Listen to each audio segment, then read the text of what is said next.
You did a brilliant introduction. I've got nearly nothing to say from that. Now I've got to go around this table and introduce Alain Zweibrucker. You are CFO of AXA. Bengt Steinbrecher from Holcim, you are Head of Digital Partnership.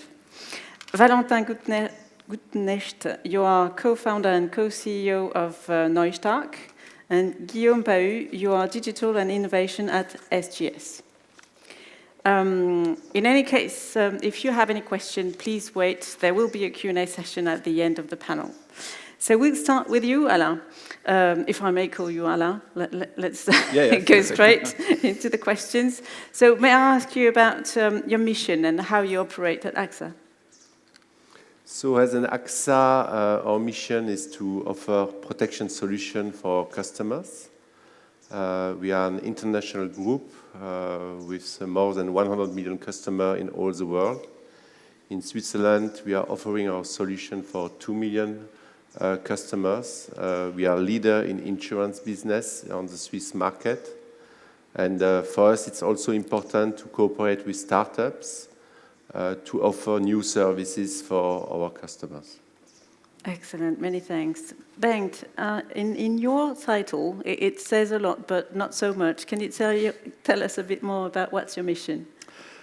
Yeah, I mean, maybe first about Holcim, right? Holcim is a leading construction material and construction solution provider. And I mean, the main challenge for us is kind of the whole topic, how do we become a sustainable construction environment? We have, as a company, we have the ambition to become net zero. And if you think about it, that 40% roughly of the global CO2 footprint relates to the build industry. So that's from kind of constructing the buildings and the use phase afterwards. So, and if you just look at the build phase, this is again something like 60% of this amount, which means like 1/4 of the whole global CO2 emission relate to construction projects. Now, as you said, my role is Head of Digital Partnerships. Our ambition is that we leverage the innovation ecosystem, especially the innovation ecosystem from startups, to see how can we leverage those innovations to build greener, build smarter for the environment. So it really sets the scene about the subject. On your side, Valentin, can you tell us a bit more about your startup, Neustark? Sure. So at Neustark, we take the world's largest waste stream, which is demolished concrete, and we turn that into a carbon sink by petrifying CO2 in this material stream. The company has been founded back in 2019. Right now we have several commercial plants up and running in Switzerland, some of them with Holcim, and also Losinga Marazzi, who is present here, has built with this carbonated recycled concrete. And yeah, working hard towards solving part of the challenge which Bengt has described before, but it's going to be about the puzzle of innovations necessary to. And just perhaps to rebound about what you just said, how did you get to the idea that you needed to do something about that? So before starting Neustark, I worked at Climeworks, which is also a spin-off of ETH Zurich, capturing CO2 directly from the atmosphere, building up marketing and sales there. So in that function, I was looking into possible applications for CO2, where the gas could be utilized and permanently stored at the same time. And that's how eventually we came up on the potential of concrete demolition material. Why concrete? Sorry to but you make me rebound again, but why concrete? Why any other, I would say, material? There's three good reasons for that, basically. Firstly, because concrete holds the chemical potential to store up to 60 kilograms of CO2, and there's not many of such materials around. Second, the material is accessible through an existing concrete industry. So there's also natural minerals being able to store CO2, but you would have to mine them just for the purpose of CO2 storage. And last but not least, it's about the sheer volume and the exponential growth of this waste stream, making it a possible candidate for significant storage of CO2. Sure, okay, very clear, many thanks. Guillaume, on your side, so SGS, perhaps a few words, and what did drive you to that role? Well, SGS, maybe some of you know about us, but we are the world leader of test, certification, and inspection. We have 2,600 labs across the world. We operate in 120 countries, and we're over 96,000 people around the world. So we are not very well known from the public because we are actually really working within the supply chain, and our role is really to make sure that when goods are purchased, sold, or you want to have trust in a certain number of products, processes, or services, we go and we actually test these products or these services. So this can go from extracting natural resources, and there we talk indeed about how to optimize the extraction of these natural resources, until the testing of closed finished products, where depending on the requirement of our customers and of the brands and of the mineral extractions, for instance, we are accompanying these customers to test the products and to have better processes in order to be more efficient and to deliver better products, also more sustainable products. And so that was your motivation to get to that role? To get to the role of digital and innovation, that was my motivation to go to SGS. My personal motivation with digital is that I've always been fascinated by that. I've spent 20 years in digital, even before it was called digital, if you go there. There is a fantastic area of opportunities to involve startups, to involve the community, to involve all the supply chain in order to build a better, safer, and more interconnected world. Right, many thanks. So Alain, on your side, how does collaboration work with startups and AXA, and how does it drive to the sustainability strategy of the group? So in AXA, we have a strategy which is focusing on core, connect, and beyond. So core, it's our core business, insurance protection. Here we are investing a lot in the digitalization, in the climate. Connect, it's our interaction from our sales force in all Switzerland with our customers, how we digitalize that. And beyond is how can we offer additional service to the insurance protection to our customers. And here we are very happy to be able to collaborate with startups which have some of services which could be interesting for our customers. So we have 3 startups present today. The one is Accounto, which is offering digitalization services of accounting solution for SME. So less paper, less data for the SME.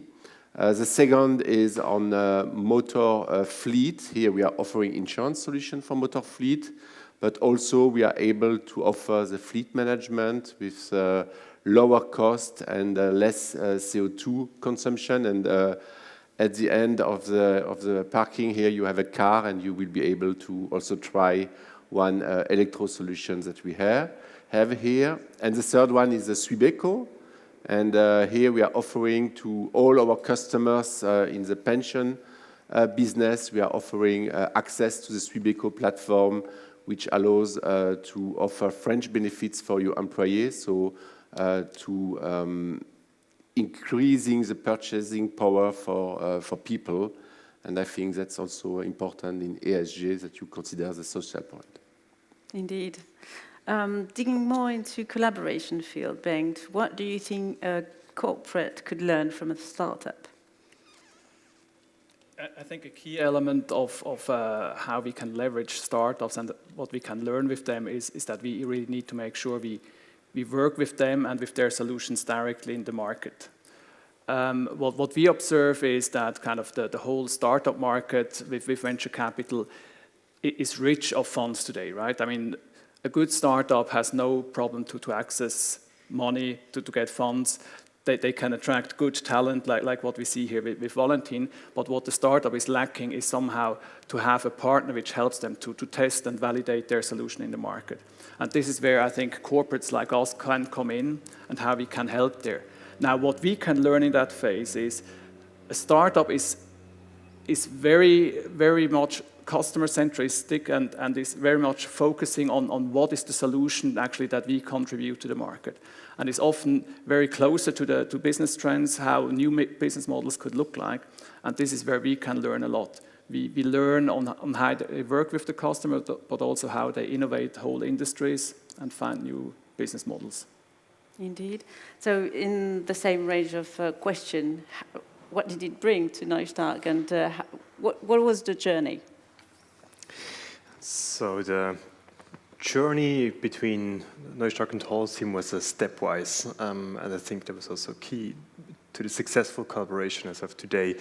So we first met through accelerator program where we were able to present our solutions to a selection of the board of Holcim Switzerland. And then we advanced in tiny steps where it was always easier for all parties to say yes for the next step. So first of all, we started with a small test run in the lab where we carbonated a little bit of Holcim's demolition concrete, and were able to show that yes, there's CO2 to be stored here, and the material can actually be reused in a beneficial way. Proving that in the lab with standardized tests. Then from that we went a step further and actually rented out our bigger pilot plant to Holcim, so they were able to produce a couple thousand tons, where before it was dozens of kilograms of material, and actually delivering concrete to test sites. So they were again able to validate, and I think in the process we got to know each other on many levels, personally, lab people getting to know each other, management people getting to know each other. And then there was a public tender for a construction project in the Zug area, initiated by the company Zug, where they asked for use of a carbonated recycled material. And through the collaboration, which we started by then already a year or so before, Holcim was then ready to make a bid and win this project, and that's where we could enter together really with a commercial project. And as of today, we're building the first stationary CO2 storage unit for Holcim, which will be commissioned by the end of this year. Wow, exciting. So Guillaume, you'll be the judge into that. What would be, considering that you have a sort of 360 degrees view, what is your definition about sustainability? I know it's not an easy question, but please share with us your thoughts. So I think here we've got a great example of sustainability and usage of waste. And I think this is a very good example connected to innovation and sustainability. So we run moonshot campaigns, so innovation campaigns within SGS towards all the crowd of SGS, so our 96,000 people, and we ask them for ideas on how we can deliver new services or improve our services in order to generate and to support sustainability. And that was one campaign that was specific to one of our line of business that's dedicated to natural resources, so oil, minerals, agriculture products. And actually the winner of the competition, so we run a little bit of startup competition, a bit as we have here, but inside our own walls. And the winner is, the idea was dedicated to waste reuse, and how can we actually match waste between the different parties prenantes of the supply chain, parties of the supply chain. So in every industry, you generate waste. I mean, probably in construction, you generate a bit of extra concrete, or when you, but in any industry, you create waste, and many industries also need certain quantity of these waste as an input for their own process and our own manufacturing. So our role there is to test the waste to see if it's good enough to be used as input for for the next process. For instance, probably for concrete, you must make sure that there is no wood or no organic material in there before you do anything, so we can run these kind of tests. And then we also want to add value on top of that in order to help companies match their waste and make sure in terms of quantity, in terms of volume, in terms of availability, that we can sort of try to plan that a little bit better. So that's one of our typical contributions to some sustainability. I mean, we see that as something that's very pragmatic, practical, and needs to be done as soon as possible. So really taking the situation from here and where we can get it better. Yeah. Excellent. Okay, sustainability is everywhere. It's about everything. But so one of the key points is really about gas emission. And I think AXA has a climate strategy in that field. Can you tell us a bit more about that one? Yeah, we have a big role to play as an AXA because we are managing 1,000 billion assets all over the world. So where we are investing the money of our customer is very important. We have also a role to play in the society. We have a role to play with our products that we are offering to the customer with our insurance product. In Switzerland, we are managing 100 billion assets for our customers. 25% is on real estate, and here we have a clear strategy to be net zero until 2050. That means we will renovate all the building so that they will be net zero, and working on the heating systems, developing new functionality. So also to reduce the CO2, but also to create the aspect of social mix in the building. So young people with family, with older people, and we will also help investing in so-called green investments. So helping SME or companies to do the transition to reduce the CO2. Right.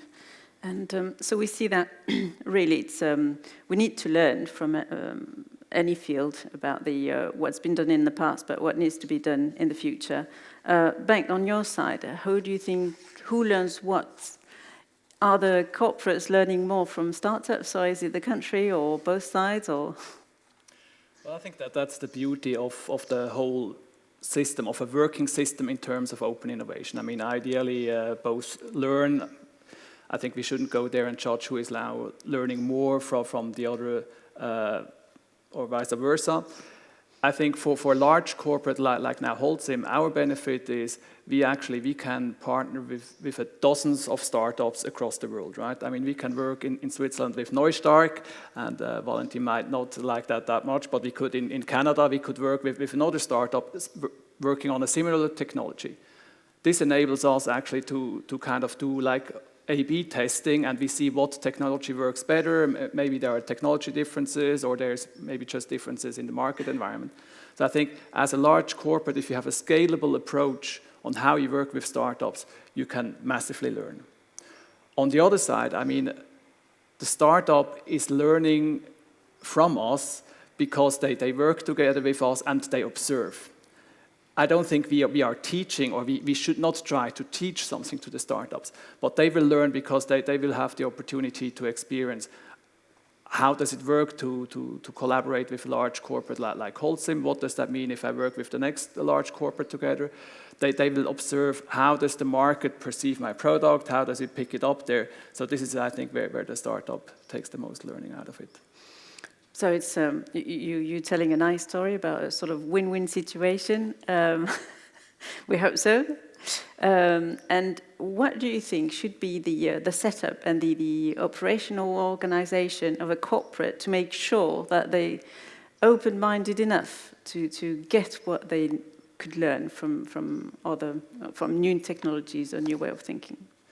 Yeah, I think what we always try to make sure is that we are not creating an innovation theater at corporate, right? It's not like we are setting up here a nice stage, we bring Valentin doing a pitch, and we have here lots of senior managers who think, that was now inspiring, and then tomorrow you go back to work and you do the things like you did all the time in the past. So that's why what we try is really to connect the startup with our business, go on the field, see what does it mean if we implement that technology in our production process, for example, and talk there with the process engineers, how do these things need to be connected? And then you really have the possibility to impact the change how our business is running, and not just to create some fancy, new, innovative ideas. Right. So we've seen that indeed climate is heavy on us, not only today, but meaning that for you, Valentin, what is the link with global warming? So what's the how we get from here with the global warming and how we get out of this? It's a very global question, but probably on the point of view from your startup. So what you're proposing, considering probably the amount of CO2 that is produced, should be reduced, then reused, then... Right, so a very, like a key differentiation in our way of thinking at Neustark is the differentiation between reducing CO2 emissions and removing CO2 emissions. Avoiding or reducing CO2 has been the key theme for a long time, and it needs to continue to be the key theme. But by now it's crystal clear, and the IPCC says it, that there will be no way of limiting global warming to 1.5 degrees if we don't find ways to address residual, non-avoidable emissions through so-called carbon dioxide removal. So there's sectors like agriculture or aviation where we simply don't know how by 2050 we want to get rid completely of CO2 emissions, and to address that we need carbon dioxide removal at the scale of, like in the median of the climate scenarios, it's 10 billion tons of CO2 annually. So to compare, humanity is now emitting 40 billion tons of CO2 annually, so 1/4 of that we need on the negative side to get to net zero. And we want to be part of this very hard challenge of carbon dioxide removal.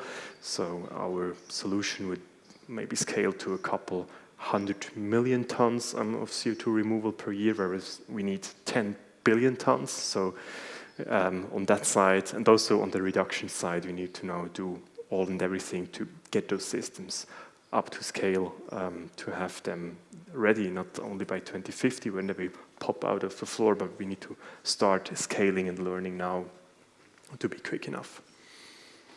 Okay. And that's a huge, I mean, not to be so heavy, it's a huge opportunity for innovation, of course. It's a whole new industry which needs to be created where none is today, so we think it's quite exciting. Well, emissions should be reduced as well. So emissions should be reduced as well, in any case. In any case, that's going to be 90% of the picture, and then we need removal on top of that. Still a long way to go, but so yeah, we're hoping that we are accelerating.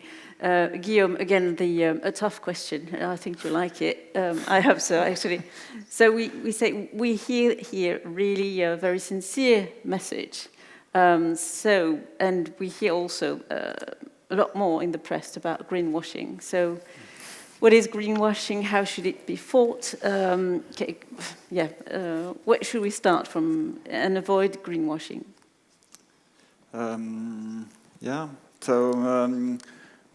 Greenwashing, it's a way that certain number of companies are trying to position themselves as sustainable while they're not that sustainable. You know, it's sort of biasing a little bit the message so that it can be understood, or even using some numbers that are not necessarily the right ones. Or whatever. So yeah, definitely greenwashing is a threat. It's a pain, and it needs to be fought against. The good news on that side is that governments and the countries are now progressively addressing that. So we as SGS we're responding to the social focus of sustainability, but also to the regulatory focus of sustainability. And a very clear example of that is on the French government, and I mean, happy that we have so many French representatives here.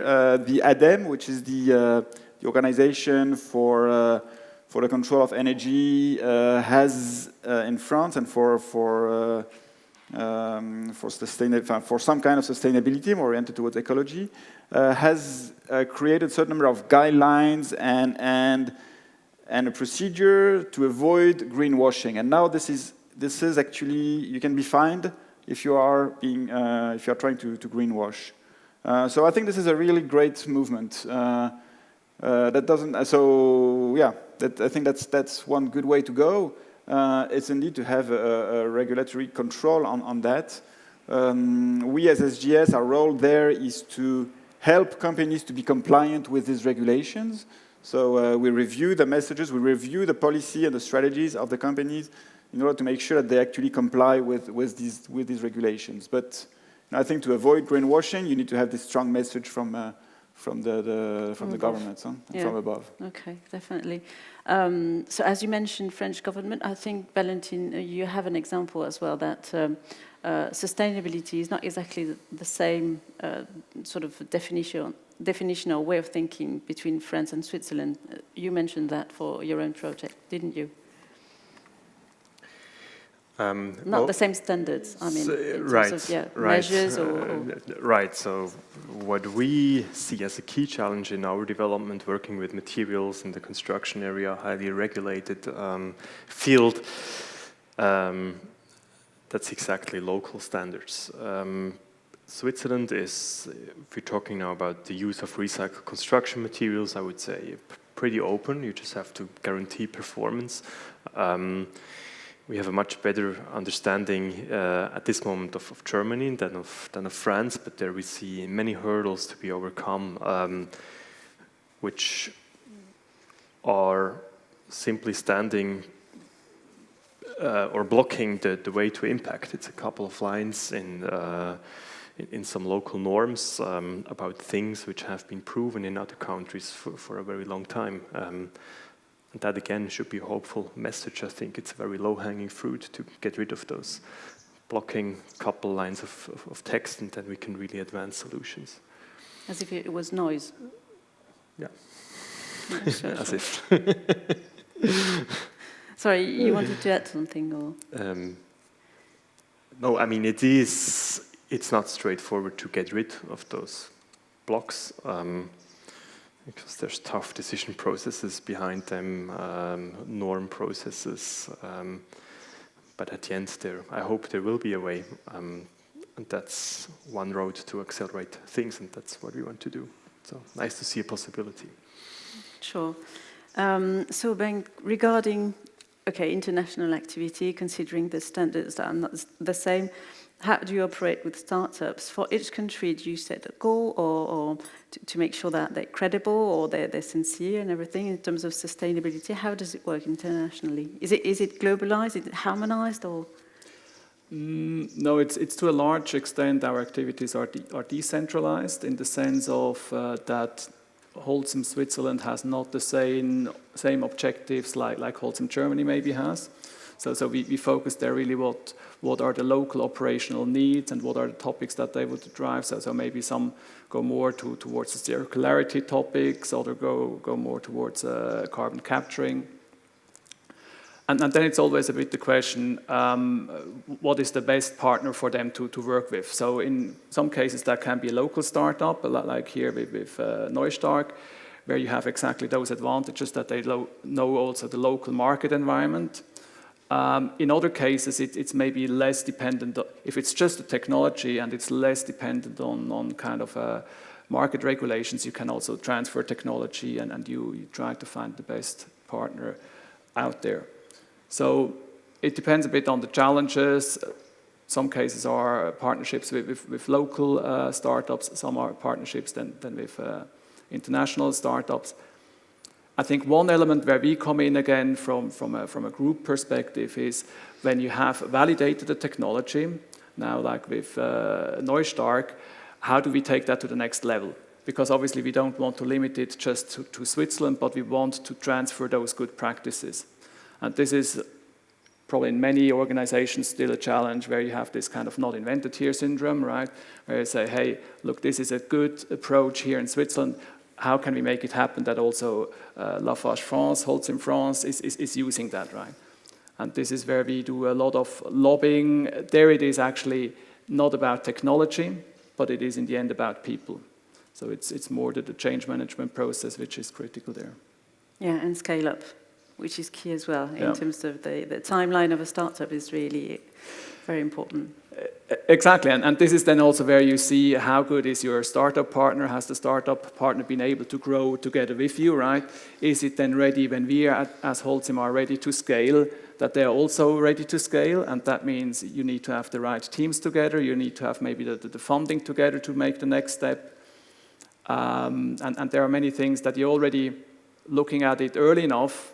You can say, okay, that startup ticks the boxes, and then this is probably a reliable partner for scale up, or others are sometimes a little bit early stage. Sure. Alain, coming back to the collaboration between AXA and the startups that you just mentioned, perhaps elaborate a bit more. It's a bit different. It's an insurer, it's an asset manager with startups not doing the same thing. So it's not exactly, so it's quite different. In terms of collaboration, can you describe a bit more? No, it's a challenge. We are working now since 4 or 5 years with startups. I think first is to find the right startups which is matching with your strategy. So it should be not too distant from your core business, but also not too near to have a differentiation. Second, I think it's important also that we look on the people. We are looking for, as an insurer, for long-term partnership and long-term partner, which are also in line with our vision on sustainability. So that's also important. We learn as an AXA corporate also a lot with the startups. As you said before, the focus on the customer centricity, the agility that they have that you don't have in such a big corporate. On the other hand, we support them with, I think, our distribution network, which is huge in Switzerland, the solidity that we have also as an insurer, and the long-term vision. I think that is something also for startups that it's important that they have not here a partner which can change vision each 3 months. So. Yeah, sure. And the way that startups are selected, or the ones that will be collaborating with you, need to comply with your ESG criteria, or is it another way to say, well, we will ask them to join and get to those standards? I think in general, the company or the investment we are doing have to be in line with some criteria. So we have strong exclusion criteria. So we check if they are not matching these exclusion criteria. And I think that's the main point we are looking on. Yeah, started from there and seeing what's been offered. And I think one aspect which is also important is also the people and learning. And we just developed within AXA a climate school also to develop the know-how on climate for employees across all the world. It's not to do a greenwashing, so it's not an AXA school, because we also opened this school for our customers and our partners, but it's more also to develop their know-how in climate, because they will be our ambassador in the future, and it's important that we have all a same base of know-how. So it is already a threat to really avoid greenwashing, because we've got the impression that anything could be green, but anything could not be green either. So it's a challenge, isn't it? It's a challenge, and that's why we support also all the work that are done on the political aspect, on the governance, on defining clear norms, benchmarking, and I think there is still a step to do, but we are supporting that. Yeah. Excellent. Perhaps I suggest that we take a question from the public. Who would like to ask a question? Oh, you are so very clear. Yes, please, Tilman. Hello. Oh, yes, it works. Hello. Thank you very much. How do you value the importance of culture, especially on the corporate side? And maybe it's the question for you. How important is the culture match when you come from the startup world? So you created everything from scratch, and then you partner with a corporate that has obviously some rules and habits. How important is that for a good match? So we'd like to start.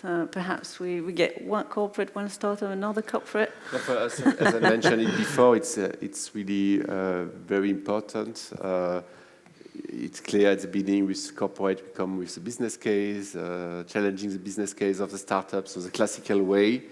But at the end, we have also develop our people which are working with the startups to have also a view on the culture, and to when we select the startup we are working with, we are looking really on this aspect of culture, and for us it's really important because at the end you know that the case will never happen as you decided at day one, and it will not work immediately. That's also the learning. You need time, and when it will be difficult, and you will have a phase that will be difficult between startup and corporate, then it's important to have a good base on the culture, and we try really to set it as a really basic at the beginning, that the culture, the people, the CEO are important that are working with us. So it's mainly people. Valentin. Yeah, I think that's one of the key points where startups can learn from corporates, because it cannot be for a startup about a decision, no, we don't want to work with this corporate because they're not as agile as we are, then you will never do business. And they shouldn't be. And probably for our specific case, it would only be about, do they really want to have an impact, or is it greenwashing? So that might be a showstopper. But then it's about, that's the valuable thing to learn, to see how those corporates, how they work, and accepting this and adjusting the own offering to that, and also learning from it, because we feel it right now as we want to grow and scale. We also have to create more structures, and it's nice to have a sneak peek into this corporate world, because eventually, to some extent, we also need and want to become one if we want to create impact at scale. Bengt? Yeah, maybe building on that, I mean, we were thinking about how can we create a process which somehow removes a lot of the hurdles, also cultural or process hurdles that usually startups are otherwise facing, right? And I mean, in the end, what we want to become a user of a technology, of a startup technology, like you're using a smartphone. We don't necessarily want to become the owner of it. So when you want to use a smartphone, you don't go and buy Apple shares, you buy a smartphone. And what we have kind of established is a process where we somehow, we take the procurement process out of the loop, because we don't want that procurement comes and say, oh, okay, you want to work with neustark, give me 2 other quotes of 2 comparable startups that you could work with. I say, well, it's not comparable, right? So we need to take procurement somehow out. The second person that comes then is somebody from the legal or from the IP department saying, well, you are doing a joint project, who owns the IP? And we say, hey, look, if we go into that discussion, and if all that happens, it takes 9, 12, 18 months until we start with a POC. Our ambition is that we do that within a time frame of 3 months, where the startup feels safe, that their IP is not in danger, and where our business people can quite quickly start to play around, get some of the material of a company like neustark and play with that. So I think they're kind of overcoming a little bit these cultural differences. You can establish a process where you take some of the hurdles out there. and make the interactions simpler, faster, and with less frustration for all of the parties. And at HGS, how is culture evaluated? Yeah, so culture is pivotal in innovation. Huh? If we as a large company want to innovate, we need to take some risks. And that's what we call also the exploit versus explore continuum. Huh? So we are very good at exploiting, we are very good at having processes, at being cost-driven, at limiting the risks of failure, versus a startup which is exactly the contrary, which is there to explore, which is there to fail fast, learn fast, etc. So this is all the sort of antagonism that we need to bring together. And how are we trying to do that? That's via indeed a certain appetite for culture. And we are pragmatically, the way we are trying to make progress on that, or to leverage that, is to we're hiring a certain number of innovation coaches. We're running some internal campaigns. We're really trying to sort of bring the whole ecosystem and all the company to speed, and to understand that at some point you can take risks. Of course, we must not endanger the whole exploit thing, because that's what pays us. But we still need to bring this sort of culture of ability to take risks and to be able to fail. Huh? And actually, we had a very interesting conference a couple of weeks ago by the guy who invented this flying jetpack suit, where he flies by himself. And his key message, or at least the main thing I took out, was that you can take risks, you can fail, but not to the danger of your life. The guy, he showed videos where, he flew and then he fell down, but he managed to not fly too far, too high up, so that when he fell, maybe he broke his leg or something, but at least he was not in danger of life. So that was the whole thing, and that's a little bit where we try to find this sort of sweet spot of culture, which is a challenge. Huh? We're far from there yet, but I think that's where our strategy is going to. Perhaps another question. Yes, please. Hi there. I think this one is more for Valentin, but maybe the others have an opinion as well. You must have done a bit of a kind of matchmaking beauty contest with other corporates as well, so you must have met with quite a lot of different corporates. What are the qualities that you were looking for? I mean, we talked about culture already, but what are some other qualities that you looked for in potential corporate partners?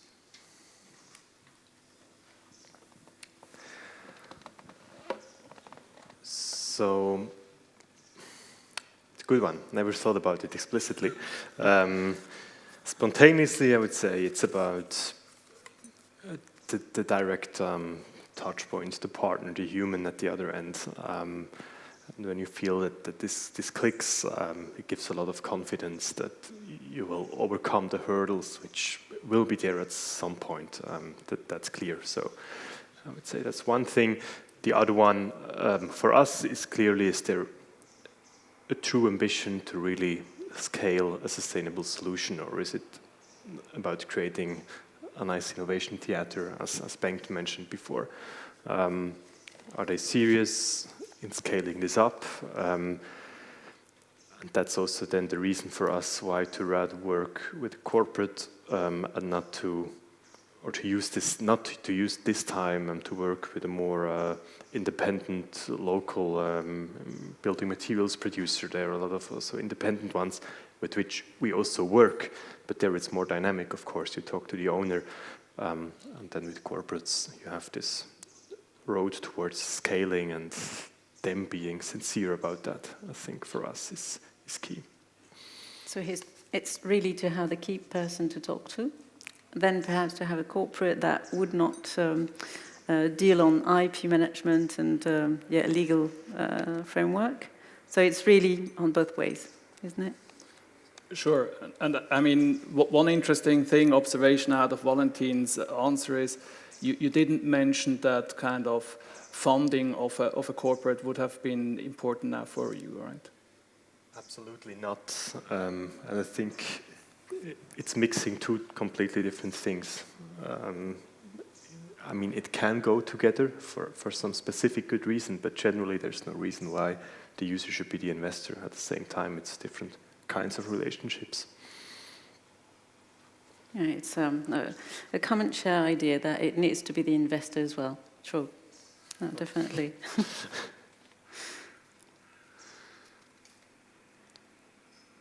Other question? Yes.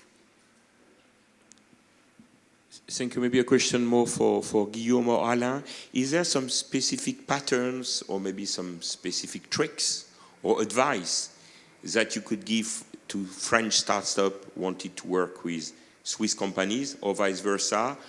Or is it regardless of nationality in a way? As you know, our event is Franco-Swiss or Swiss-French. Is there some specific maybe common language or maybe common knowledge of each other, or as we say, we're more than neighbors? So does that reflect in the kind of relationships you're having or learning from each other, or is it more as a lot of things today more global? It wasn't a planted question. Thanks. I think it's a very interesting question.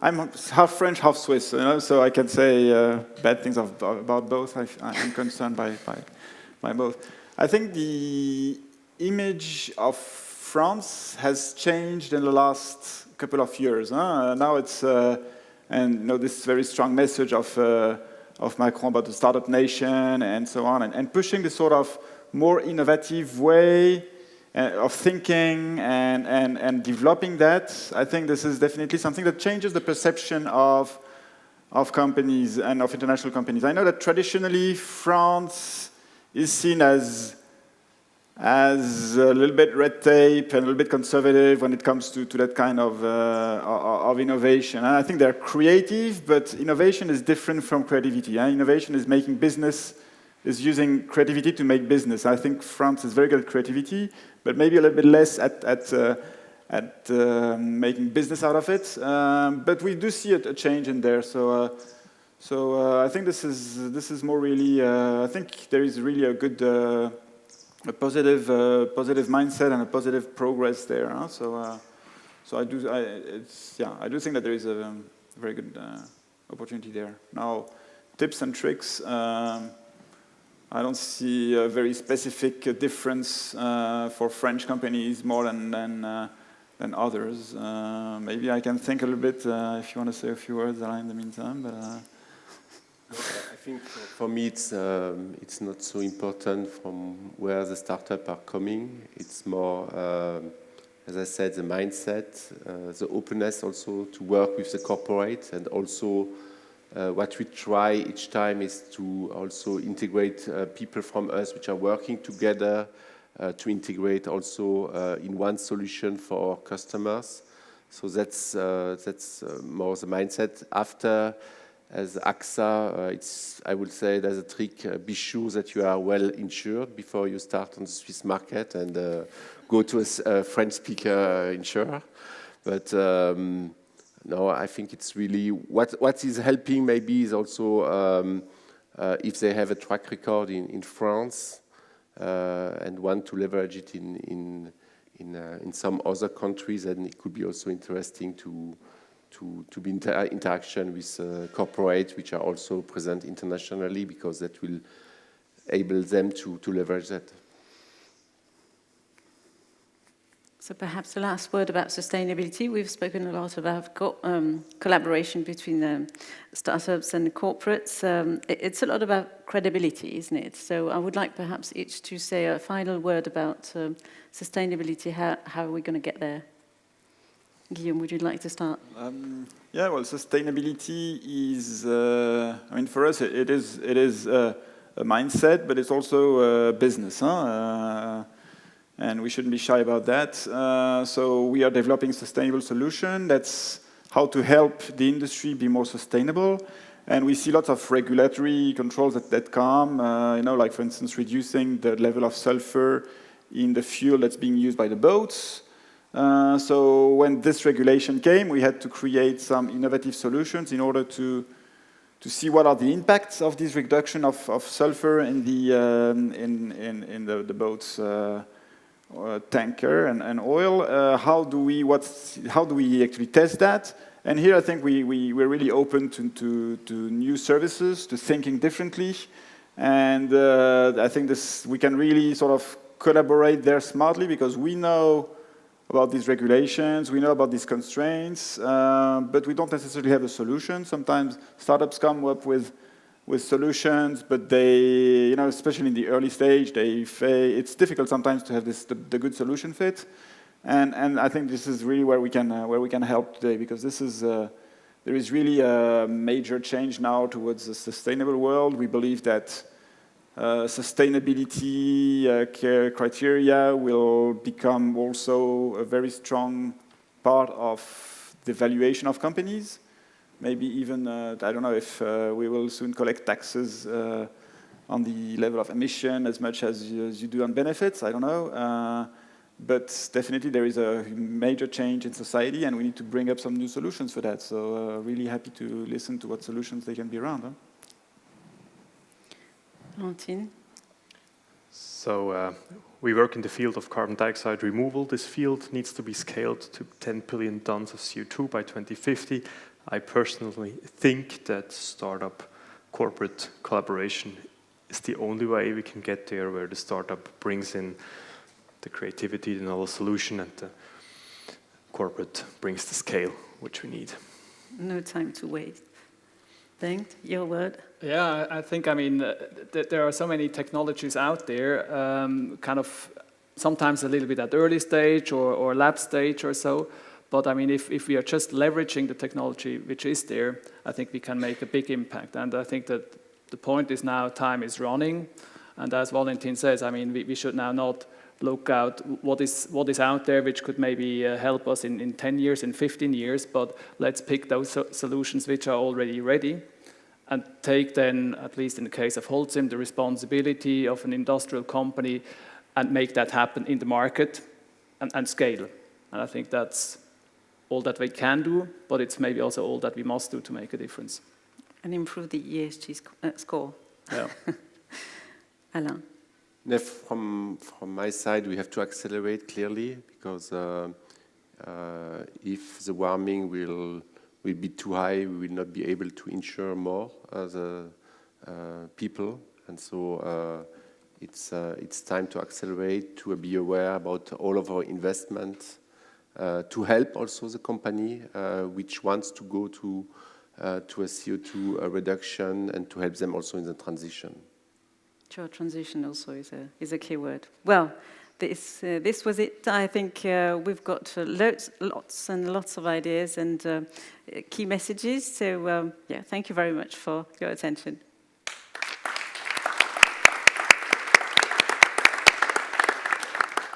Thank you very much, everybody. I have noted some points, some key messages. Actually, it's a people's story, isn't it?